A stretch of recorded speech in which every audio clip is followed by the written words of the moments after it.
고린도전서 계속해서 6장 말씀 보도록 하겠습니다. 자, 6장 12절 이렇게 되어 있습니다. 모든 것이 내게 가하나 다 유익한 것이 아니요 모든 것이 내게 가하나 내가 무엇이든지 얽매이지 아니하리라. 자, 모든 것이 내게 가하다라는 말은 이제 고린도에 있는 쉽게 말하면 자유주의자들, 이게 뭐 신앙을 얻었던 사람들도 그렇고 세상에서 방종하는 사람들도 그렇고 그 사람들이 주로 고린도 도시에 있는 사람들이 주로 내가 원하면 내가 모든 것을 할 수 있다는 이런 생각이 굉장히 많았다고 합니다. 그래서 고린도 도시의 슬로건 이런 거 있잖아요.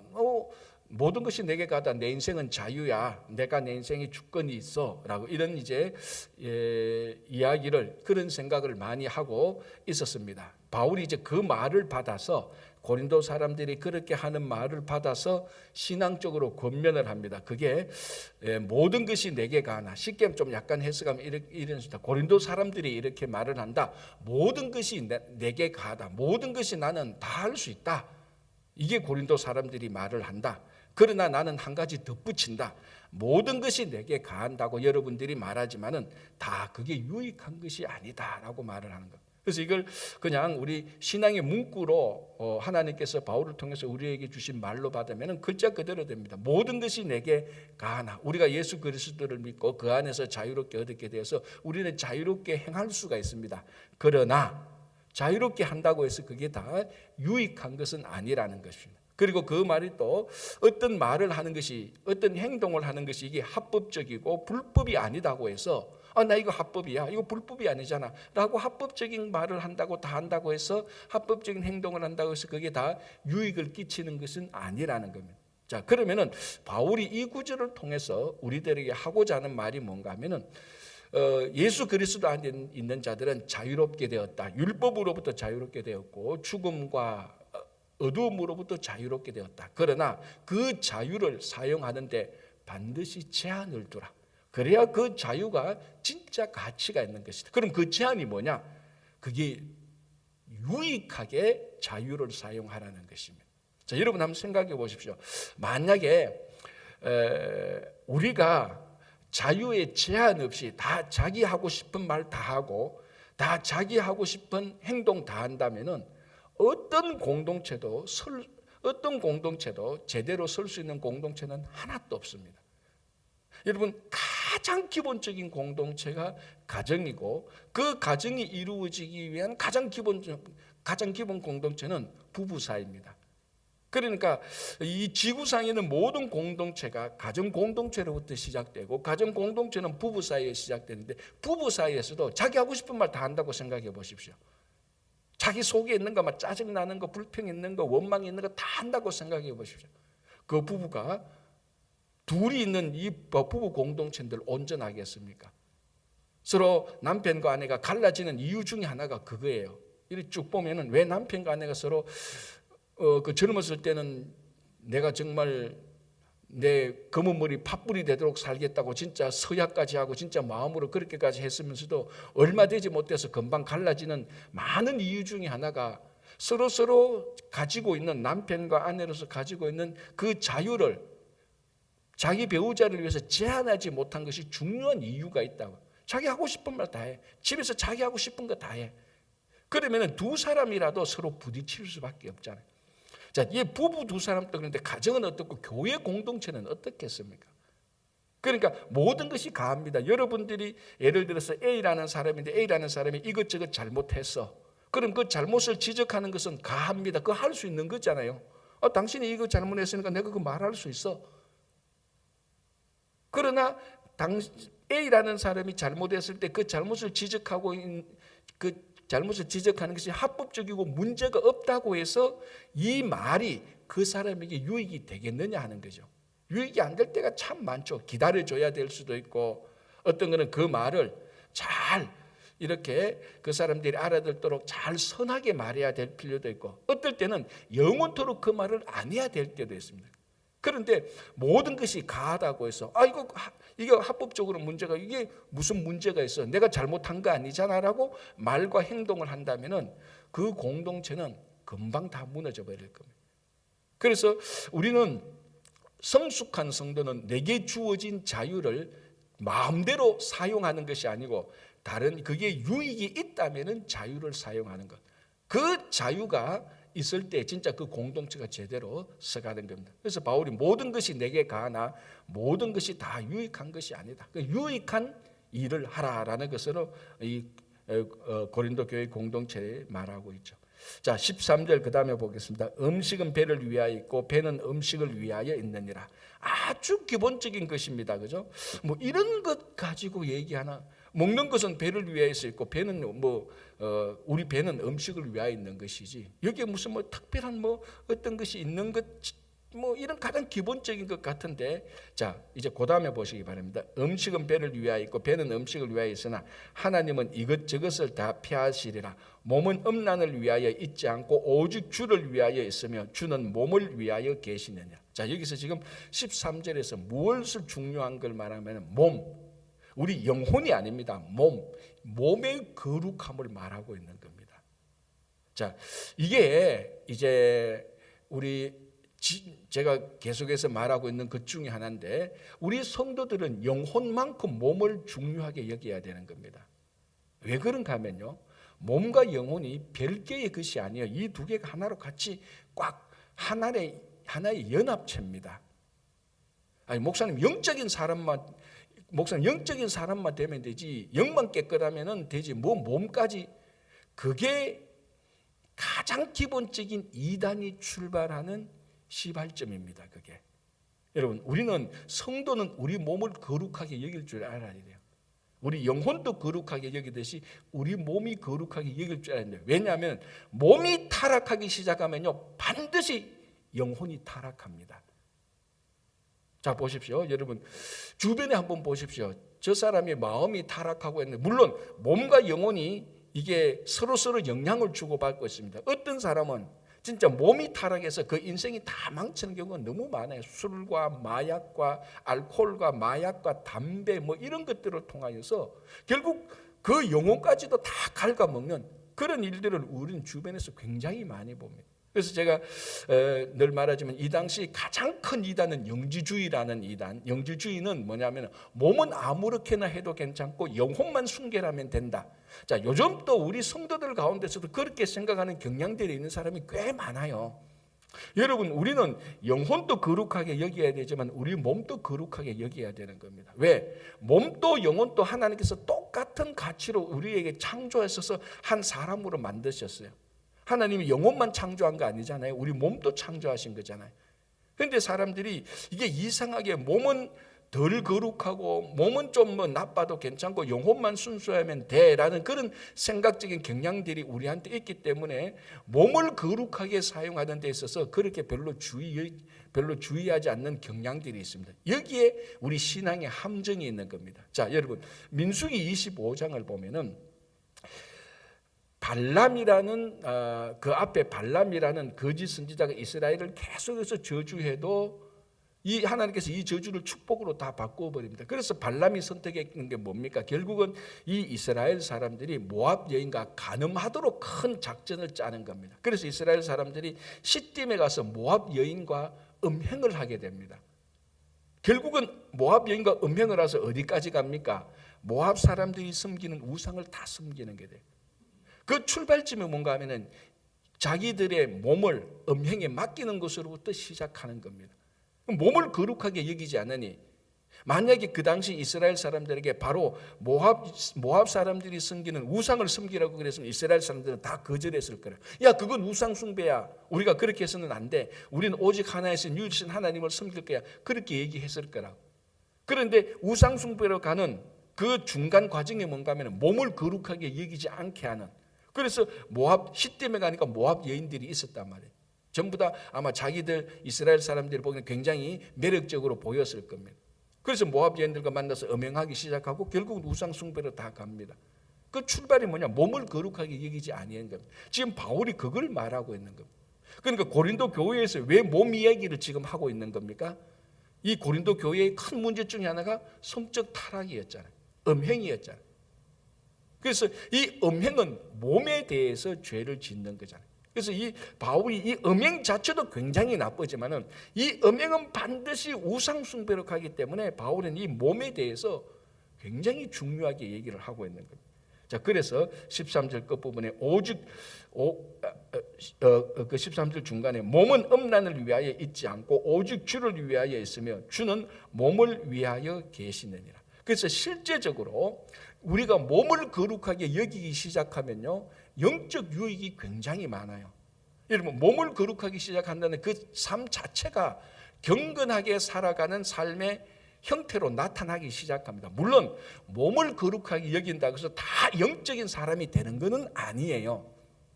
그러나 몸을 거룩하게 여길 때 우리들에게 영적 유익이 굉장히 많다니까요. 자, 가장 쉽게 뭐 이리저리 얘기할 것 없이, 여러분 몸이 피곤하고 아픈데 무슨 기도하고 싶은 마음이 어디 있겠습니까? 일어서지도 못하고 앉아있지도 못하는데. 그렇잖아요. 그러니까 몸이 건강하고 몸이 건전하면은 훨씬 더 기도를 더 오래 할 수 있고 더 잘할 수 있는 겁니다. 그래서 우리 성도들은 이 몸에 대해서 거룩함을, 영혼만큼 거룩함을 같이 생각해야 되는 겁니다. 왜? 결국 몸을 거룩하게 여기지 않으면 우리 영혼도 파괴될 것입니다. 그렇죠? 자, 다시 한번 보시기 바랍니다. 그래서 14절에 뭐라고 말하는가 하면요, 하나님이 주를 다시 살리셨고 또한 그의 권능으로 우리를 다시 살리시리라. 여기서 우리라는 말은 우리 몸을 의미하는 겁니다. 하나님이 주님을 다시 살리셨고 우리 몸도 다시 살리실 것이다. 자, 여러분, 예수님께서 부활하시고 난 다음에 우리 요한복음을 보면은 제자들에게 영으로 나타나셨습니까? 영과 몸으로 나타나셨습니까? 영과 몸으로 나타나셨어요. 자, 물론 그 몸은 우리가 지금 살고 있는 세상의 이 몸하고는 완전히 다릅니다. 다시 말해 부활체입니다. 부활체가 어떤 거냐 하면 우리가 정확히는 알지는 못하지만은 몸이 신령한 몸으로 다시 완전히 회복되는 것. 그래서 부활하신 예수님이 영적으로만 나타난 게 아니에요. 부활하신 예수님은 부활한 영과 부활한 신비한 몸이 같이 결합되는 겁니다. 그래서 그래서 여기서 뭐란가 하면 하나님이 우리 몸을 다시 살려줘서 부활체로 만든 겁니다. 몸이 중요하다는 겁니다.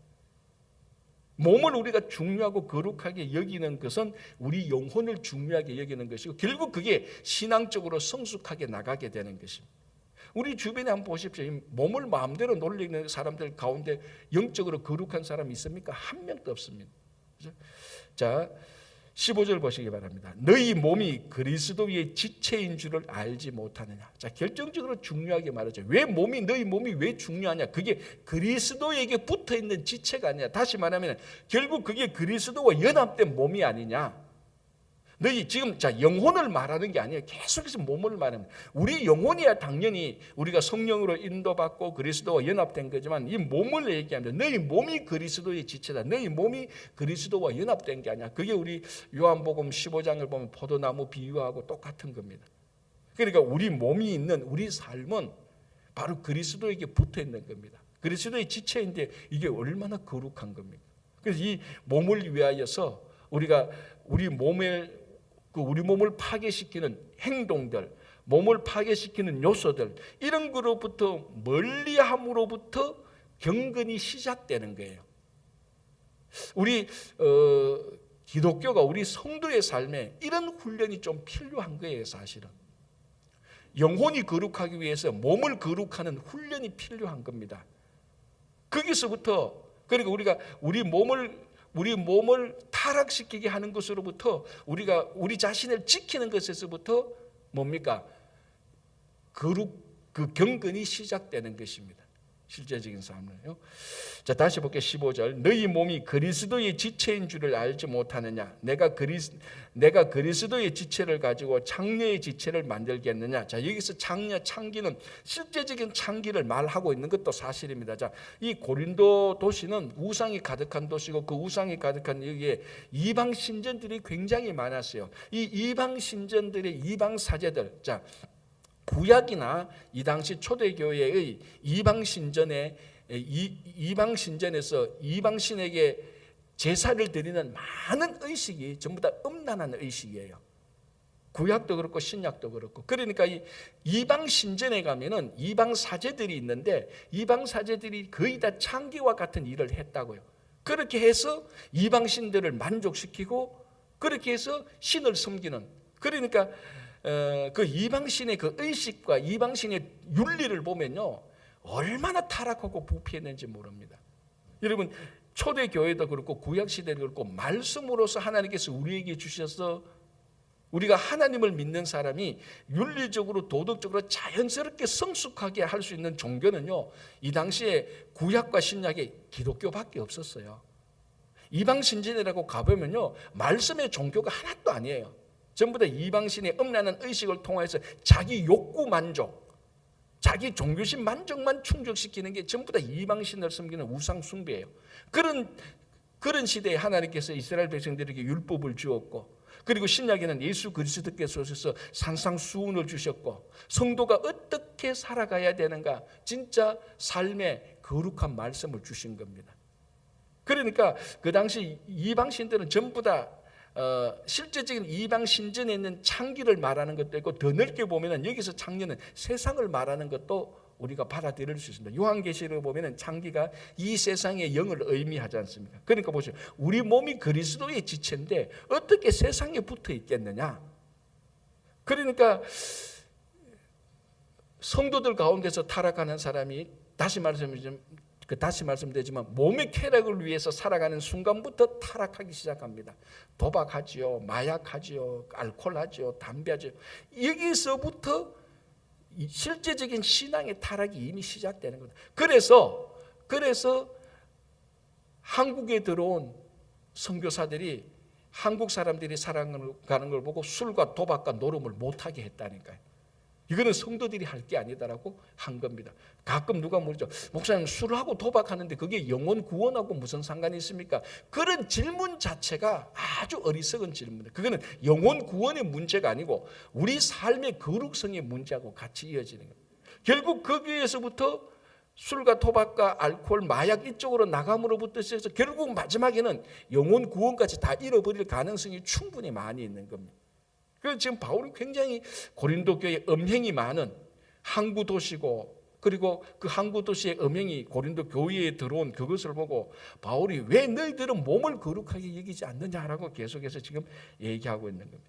자, 16절, 장녀와 합하는 자는 그와 한 몸인 줄을 알지 못하느냐, 일러스되 둘이 한 육체가 된다 하셨더니, 당연히 두 몸이 하나로 합치면은 두 몸이 하나로 합치면 하나가 되는 거죠.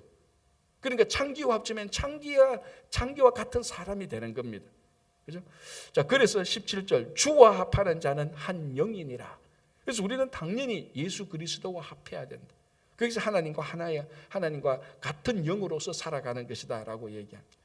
자, 18절, 음행을 피하는 사람이 범하는 죄마다 몸 밖에 이거니와 음행하는 자는 자기 몸에 죄를 범하느니라. 자, 우리가 여러 가지 많은 죄를 범하는데 그중에 음행은 특별히 자기 몸을 더럽게 만드는, 자기 몸에게 죄를 끼치는 겁니다. 그래서 아까도 말씀드렸지만은 우리의 거룩성이 어디서부터 이탈하기 시작하느냐, 몸의 거룩성에서부터 잘못될 때부터 거룩이 이탈하게 됩니다. 그래서 우리는 몸을 지킬 줄 알아야 되는 겁니다. 성도는 당연히 몸을 지켜야 됩니다. 거룩한 몸으로. 그래야 경건이 지켜지고, 그래야 우리 영혼을 우리가 계속해서 지킬 수 있는 겁니다. 그렇죠? 자, 19절, 너희 몸은 너희가 하나님께로부터 받은 바 너희 가운데 계신 성령이 전인 줄 알지 못하느냐, 너희는 너희 자신의 것이 아니라. 자, 19절, 그 유명한 사도 바울이 자, 고린도전서 3장 16절 한번 보시기 바랍니다. 여기서 고린도전서 3장 16절 앞에 거 지금 그 같은 말인데요. 너희는 너희가 하나님의 성전인 것과 하나님의 성령이 너희 안에 계시는 것을 알지 못하냐. 이미 앞에서 이 말을 한번 했습니다. 그리고 6장 19절, 너희 몸은 너희가 하나님께로 받은 바 너희 가운데 계신 성령이 전인 줄을 알지 못하냐. 그러니까 우리 한 사람의 성도 한 사람은 하나님의 영이 있기 때문에 이 자체가 하나의 성전입니다. 자, 고린도에 가면 아까 말씀드렸겠지만 이방 신전들이 많이 있습니다. 그 이방 신전들 앞에 있는 우리들, 성령의 전입니다. 성령의 전, 성전이죠. 교회, 우리말로 하면 오늘날 교회입니다. 자, 이 성령의 전, 교회가 이방 신전과 합칠 수가 있습니까? 합칠 수가 없는 거죠. 절대로 합칠 수가 없는 겁니다. 그런데 고린도 교회 교인들이 그걸 알지 못하고 자기 몸을 가지고 이방 신전에 들어가거나 창기의 집에 들어가서 그런 사람들과 합치게 되는 겁니다. 그래서 바울이 아주 그걸 분명하게 보여줍니다. 어떻게 하나님의 전, 이 성전이 이방 신전하고 합칠 수 있겠느냐, 이렇게 말하면 교인들은, 고린도 교인들이 이렇게 말합니다. 그런 일이 있을 수가 없죠. 성전하고, 하나님의 성전하고, 그러면 자기 고린도 교회 교인들이 생각하기에는 만약에 저 멀리 예루살렘 성전하고 이방 신전하고 어떻게 둘이 합쳐질 수 있겠습니까? 절대로 합쳐질 수 없습니다라고 강력하게 말할 겁니다. 그러면 바울은 말이죠. 바로 너희 한 사람 한 사람이 성전이 아니냐, 너희 한 사람 한 사람이 성전인데 어떻게 이방 신전에 들어가서 창기와 합칠 수 있겠느냐, 세상에 다른 데 가서 세상과 합칠 수 있겠느냐라고 얘기를 하는 겁니다.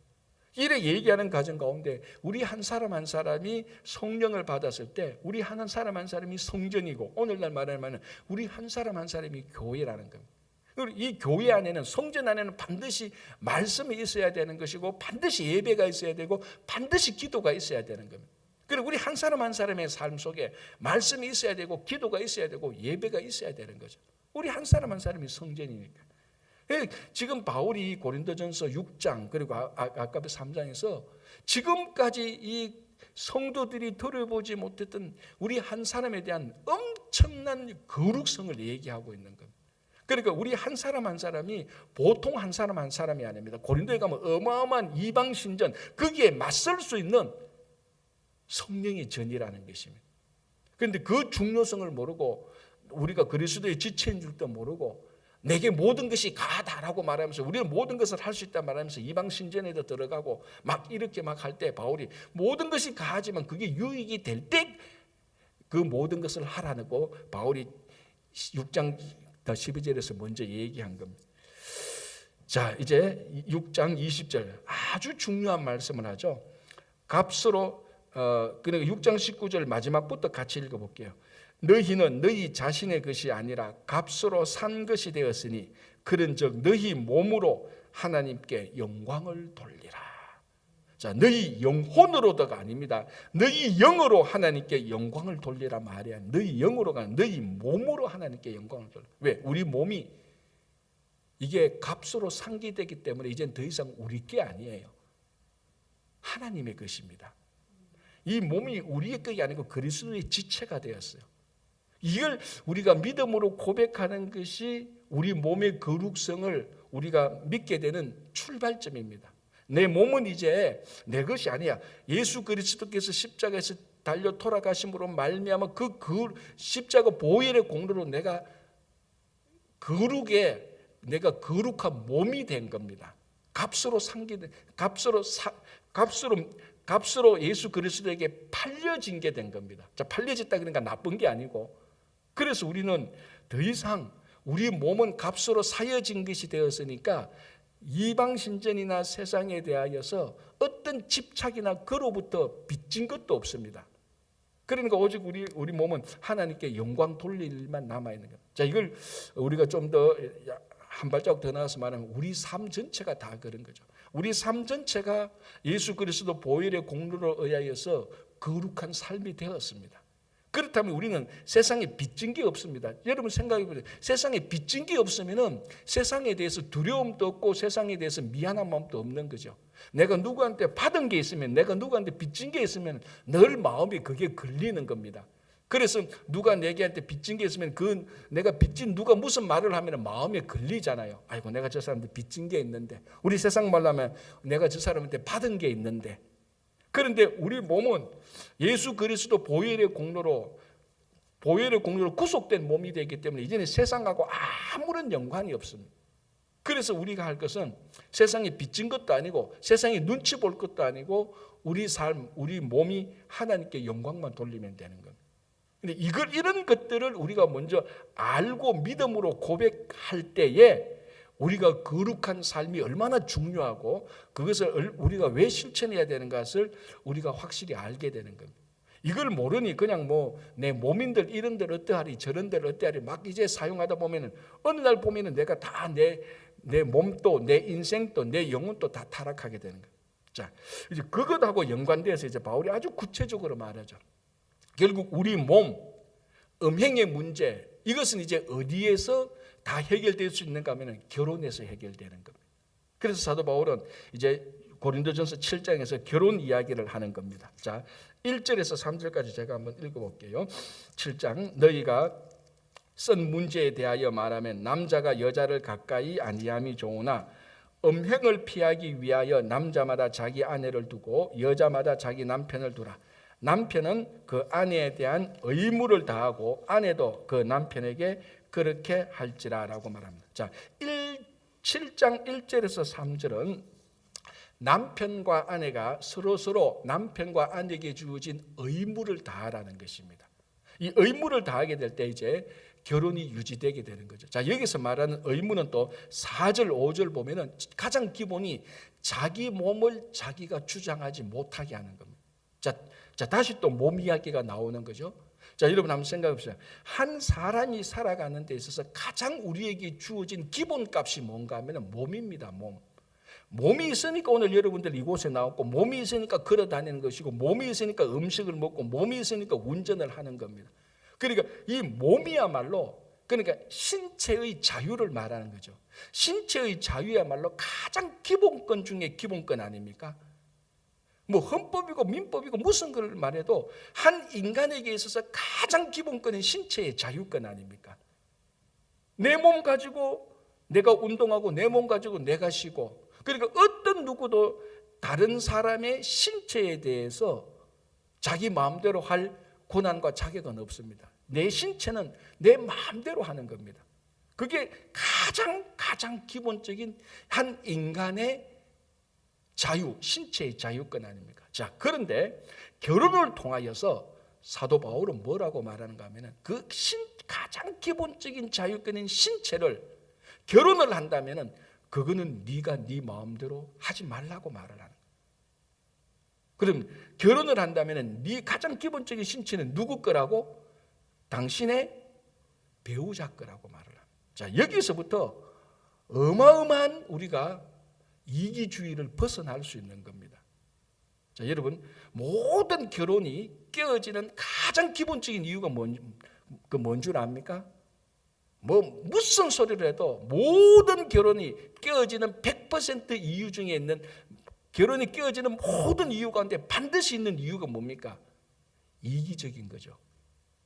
그렇잖아요. 남편과 아내가 서로 자기 이익을 갖추려고 할 때 그 결혼은 금이 가기 시작하고 그 이기적인 것이 극렬해질 때 결혼 관계는 깨어지는 겁니다. 그런데 바울은 뭐라고 말할까? 네 몸을 결혼했다면 네 몸 가장 기본적인 신체적인 자유권마저도 너 배우자를 위해서 포기하라는 겁니다. 이게 얼마나 결혼을 하면서 자기 배우자를 위하여서 자기의 기본적인 신체를 포기하면서까지 그 결혼이라는 공동체를 세우라는 겁니다. 여기에서 무엇이 출발합니까? 자, 이걸 더 확대시키면 결혼에서 가정에서 확대시키면 교회 공동체까지 오는 겁니다. 그러니까 진정한 결혼, 아까 앞에서 말했지만 내가 모든 것을 할 수 있지만은 모든 것이 유익한 것이 아닌 것처럼 내게 가장 기본적인 신체적인 자유권이 있지만 결혼을 통해서 이것까지도 내가 배우자를 위해서 포기하게 될 때 그 결혼은 영원 끝까지 성공하게 되는 거. 이것을 확대시키면 교회 공동체에서 그대로 이루어지는 거예요. 성숙한 공동체와 성숙하지 않은 공동체의 가장 기본은 이겁니다. 공동체 멤버 한 사람 한 사람들이 내 하고 싶은 거, 내게 주어진 것을 모든 것을 다 권리를 다 찾아버리면 그 공동체는 다 무너집니다. 자, 오늘 바울이 뭐라고 합니까? 3절에 남편은 그 아내에 대한 의무를 다하라고 말합니다. 무슨 말을 안 쓰고 있죠, 지금? 무슨 말을 안 쓰고 있습니까? 여러분, 성경을 볼 때 말 안 하고 있는 것을 때로는 볼 줄 알아야 돼요. 지금 남편은 그 아내에 대한 의무를 다하고 아내도 그 남편에게 의무를 다하라고 했어요. 뭘 지금 바울이 뭘 바울이 말 안 하고 있습니까? 예? 권리라는 말을 안 하고 있잖아요. 그게 중요한 거예요.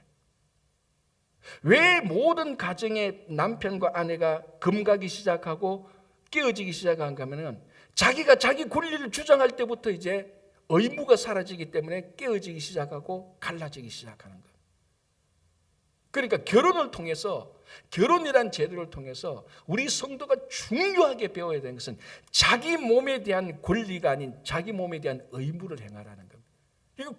그러니까 교회 공동체에서 성도들이 권리를 주장하기 이전에 의무를 한번 행해 보십시오. 그 공동체는 최고로 성숙한 공동체가 되는 거예요.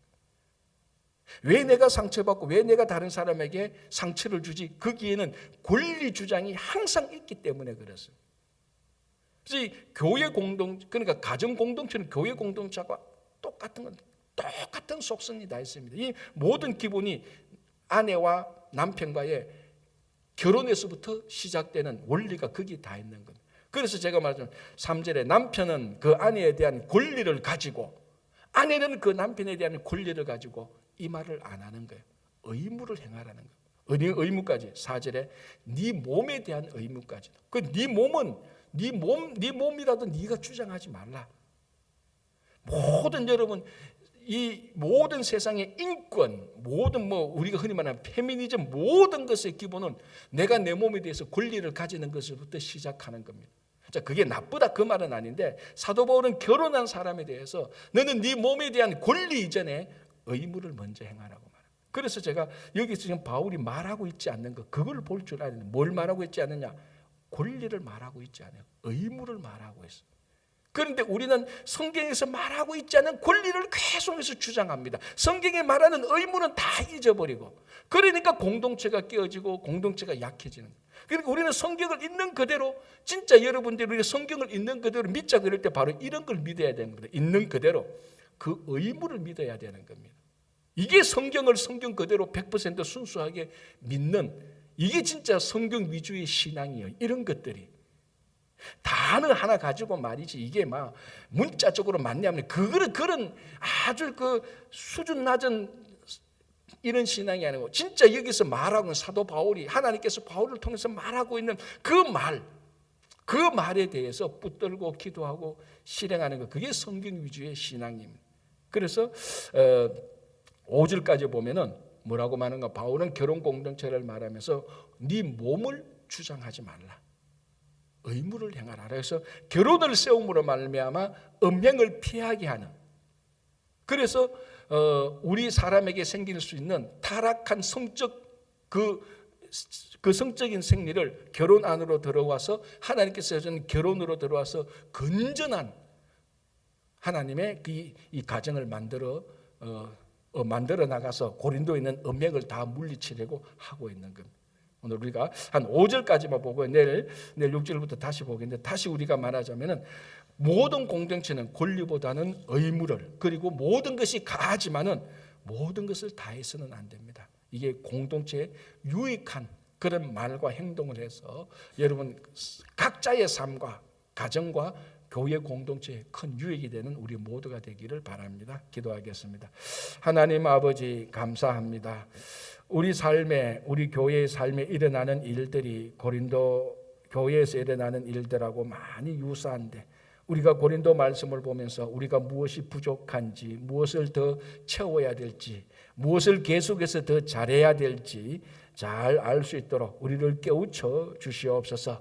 우리의 권리보다는 의무를 먼저 행하고 모든 것이 가하지만 가한 대로 마음대로 할 것이 아니고 다 유익을 세우는 말과 행위가 되게 하여 주시옵소서. 주님, 우리 가운데 몸이 연약한 이창근 집사님이야 여러 환우들이 있습니다. 그들의 몸을 고쳐주시고 그들이 영적으로 낙담하지 않도록 주님께서 꼭 살펴주시옵소서. 우리 모든 자녀들, 교회의 어르신들 영육간의 강건함을 붙들어 주시고, 정말 우리 자녀들은 믿음의 지도자로서 잘 하나님께서 양육하여 주시고, 우리 교회 어르신들은 하나님 나라 갈 때까지 끝까지 성숙하고 행복한 신앙의 좋은 모델이 되게 하여 주시옵소서. 이제 성탄과 연말 연시를 맞이하게 됩니다. 올 한 해 동안 우리 신앙과 우리 가정과 교회와 일터의 모든 것을 잘 마무리할 수 있도록 도와주시옵소서. 감사하오며 예수님의 이름으로 기도하옵나이다. 아멘.